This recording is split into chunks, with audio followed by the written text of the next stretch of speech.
Chaque mois une loi, une date à retenir, des textes fondateurs pour mieux comprendre l'avenir. On lit, on analyse sans jamais juger à tort. Le droit prend la parole quand la réflexion est forte.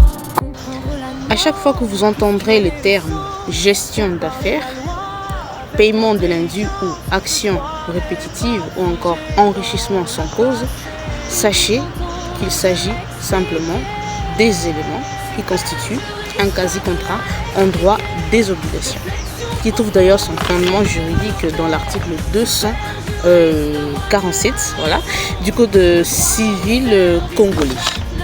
Il s'agit ici de noter que le quasi-contrat est considéré comme l'une de trois premières sources des obligations, après le contrat et le quasi-délit.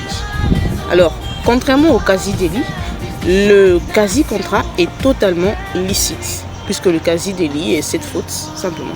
Alors, le quasi-délit et le quasi-contrat est aussi contraire au contrat lui-même, parce que il y a absence de volonté des parties.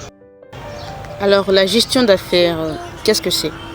Nous pouvons dire qu'elle est régie par deux idées majeures, selon la doctrine, bien sûr.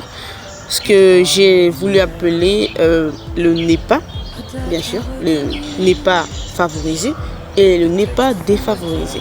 Alors, qu'est-ce qu'il ne faut pas favoriser? Ce qu'il ne faut pas favoriser, c'est l'immixtion dans la gestion d'autrui. Et ce qu'il faut favoriser, c'est pratiquer cet altruisme. Ça veut dire agir quelquefois en bon père en cas de nécessité, voilà, parce que la gestion d'affaires concerne plus le gérant et le géré. Le gérant peut être impliqué directement ou indirectement dans un mandat, sauf qu'il peut agir lorsqu'il se sent obligé d'agir. Et ce dernier mérite d'être indemnisé en cas de secours. Voilà pourquoi il faut favoriser cet acte. Voilà. La gestion d'affaires d'autrui trouve son fondement juridique dans les articles 248 jusqu'à 250 du Code civil congolais, bien sûr. Alors, il y a aussi ce qu'on appelle le paiement de l'indu. Paiement de l'indu ou action répétitive. Ce paiement de l'indu vient du latin. Okay? Si vous cherchez hindou, vous allez voir, il y a une définition un peu plus profonde. Mais en termes simples, l'indu, c'est dont on n'est pas dû payer, voilà, ou verser.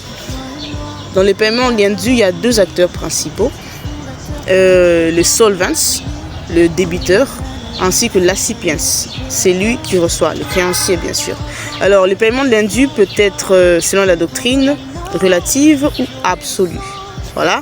La doctrine dit qu'il est relatif lorsque une somme, lorsque les solvens, les débiteurs, a trop payé, quand il y a excès de somme.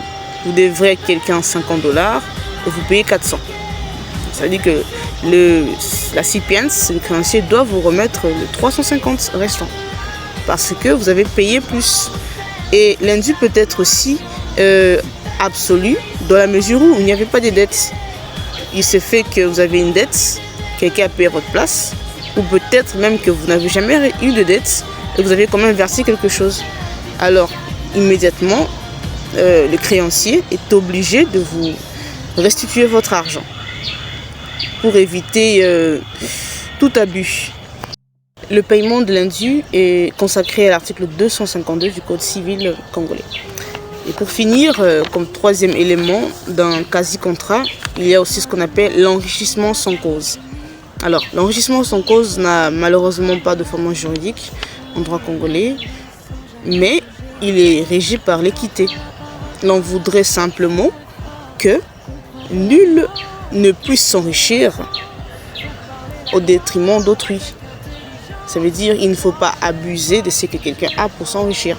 Il y a ici deux acteurs, l'enrichisseur et l'appauvri.